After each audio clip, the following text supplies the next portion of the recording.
السلام علیکم ورحمۃ اللہ وبرکاتہ۔ چمن میں پھول کھلتے ہیں گلشن بہار بن کر، چمن میں پھول کھلتے ہیں گلشن بہار بن کر، 26 جنوری مبارک ہو پھولوں کے ہار بن کر۔ نحمدہ ونصلی علی رسولہ الکریم، اما بعد فاعوذ باللہ من الشیطان الرجیم، بسم اللہ الرحمن الرحیم۔ ان اللہ لا یغیر ما بقوم حتی یغیروا ما بانفسہم، صدق اللہ العظیم۔ دل سے نکلے گی نہ مر کر بھی وطن کی الفت، دل سے نکلے گی نہ مر کر بھی وطن کی الفت، میری مٹی سے بھی خوشبو وفا ہے۔ دانشورانی قوم و ملت، آج کے اس خوشی کے موقع پر میرا موضوع سخن ہے 26 جنوری یوم جمہوریہ۔ آج کے روز ہندوستان کے جس کونے گلی اور کوچے میں چلے جائیں، خواہ وہ شہر ہو یا دیہات، گاؤں ہو یا قصبہ، ہر جگہ اور ہر سمت 26 جنوری یوم جمہوریہ کے نغمے سنائے دیں گے۔ کہیں سے شہیدان وطن کی داد و تہذیب کی آوازیں آئیں گی تو کہیں سے یوم جمہوریہ کی خصوصیات کے نغمے سنائی دیں گے۔ کسی سمت جمہوریت کے خون پر ماتم خونی کی صدا سنائی دے گی تو کسی جانب جمہوریت کے فوائد و خواہش اور مدہوش کر دینے والی پر اثر نغموں کی گنگناہٹ سنائی دیں گے۔ اب آپ کے دل میں یہ سوال پیدا ہوتا ہوگا اور یہ خیال گردش کر رہا ہوگا کہ آخر جمہوریت کس چیز کا نام ہے اور یوم جمہوریہ کیا ہے، اور یوم جمہوریہ کا جشن آج کے دن یعنی 26 جنوری کو کیوں منایا جاتا ہے۔ حضرات محترم، میں آپ سب کے سامنے انہی سوالات کے جوابات اور انہی خیالات کو دفع کرنے کے لیے مائک کے روبرو ہوا ہوں۔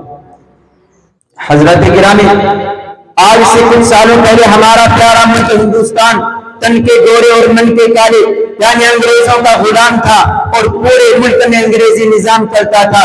سن 1935 عیسوی میں انگریزی پارلیمنٹ نے ایک دستور نامہ تیار کیا اور پورے ملک میں اسے نافذ کر دیا۔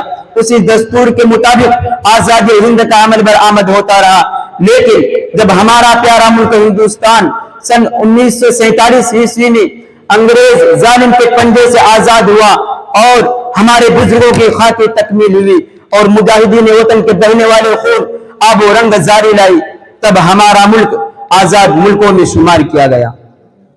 حضرات سامعین، 26 جنوری در حقیقت خوابوں کی تعبیر کا دن ہے اور یوم احتساب بھی ہے۔ یعنی ہم غور کریں اور سوچیں کہ ہندوستان کن خوابوں کی تعبیر تھا اور وہ خواب کس حد تک پورے ہوئے، تاکہ وہ مقاصد ہمارے نظروں کے قریب رہے، جن مقاصد کے پیش نظر ہمارے اکابرین نے بے شمار قربانیاں دی اور اپنی جانوں کا نذرانہ پیش کیا اور خون جگر سے گلستان ہند کی آبیاری کی، کیونکہ احساس منزل بے حسی کا جمود توڑتا ہے اور حرکت کا جذبہ بھی پیدا کرتا ہے۔ میں اس سے آگے بڑھ کر اور بھی کہہ سکتا ہوں کہ مدارس اسلامیہ کے علماء کرام و فضلاء نظام نے ہمیشہ ملکی مفادات کی پاسبانی اور اپنے خون پسینے سے چمنستان بر صغیر کی آبیاری کی ہے۔ ملک کی آزادی کی تاریخ ان قربانیوں سے لالازار ہے، چنانچہ ان ہزاروں علماء کرام اور مجاہدین آزادی کی ایک لمبی فہرست ہے جنہوں نے آزادی کی خاطر ہر طرح کی قربانیاں پیش کی اور قائدانہ کردار ادا کیا۔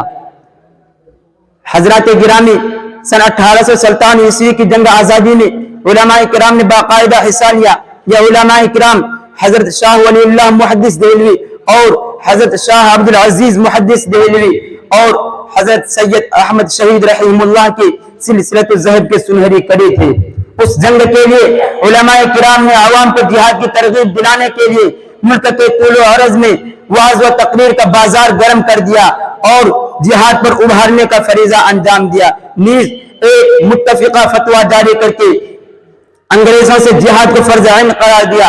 اس فتویٰ نے جلتی پر تیل کا کام کیا اور پورے ملک میں آزادی کی آگ بھڑک اٹھی۔ سن 1857 عیسوی کی جنگ آزادی مختلف وجوہ و اسباب کے بنا پر ناکام رہے اور آزادی کے متوالوں پر ہولناک مظالم کے پہاڑ توڑے ڈالے گئے، جن میں مسلمان اور بطور خاص علماء کرام انگریزوں کے ظلم و ستم کے نشانہ بنے، اس لیے کہ انہوں نے حکومت مسلمانوں سے چھینی تھی اور علماء کرام نے ان کے خلاف فتویٰ دے کر جہاد کا اعلان عام کر دیا تھا۔ چنانچہ سن 1857 عیسوی سے 14 برس پہلے گورنر جنرل ہند نے کہہ دیا تھا کہ مسلمان بنیادی طور پر ہمارے مخالف ہے۔ اس جنگ میں 2 لاکھ مسلمانوں کو شہید کیا گیا، جن میں 51,500 علماء کرام تھے۔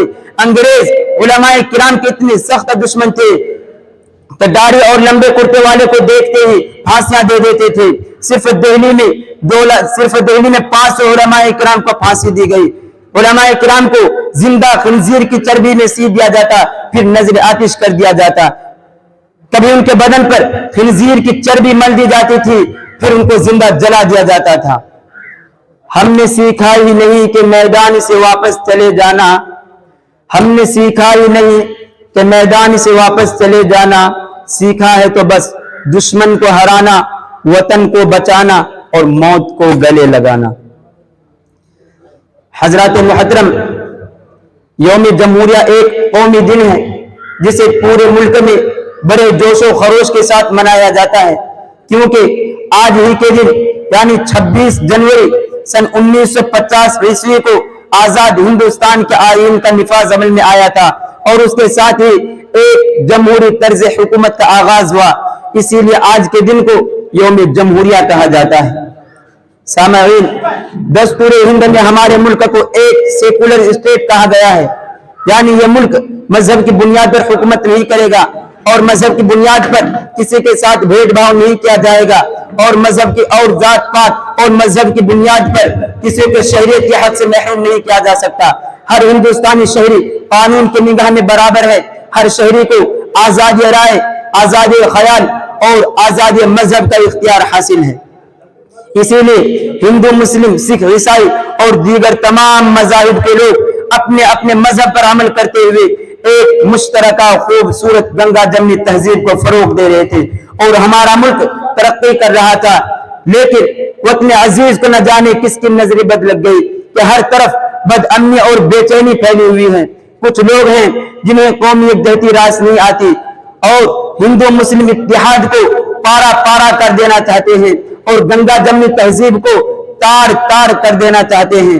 میرے عزیزوں، قومی یکجہتی کو فروغ دینے کے لیے، جمہوریت کے بقا کے لیے اور آئین کے تحفظ کے لیے ہمیں متحد ہو کر ان حالات کا مقابلہ کرنا ہوگا۔ ہم اپنی سانسیں تیرے نام کرتے ہیں، ہم اپنی سانسیں تیرے نام کرتے ہیں، اے وطن ہم تیری عظمت کو سلام کرتے ہیں۔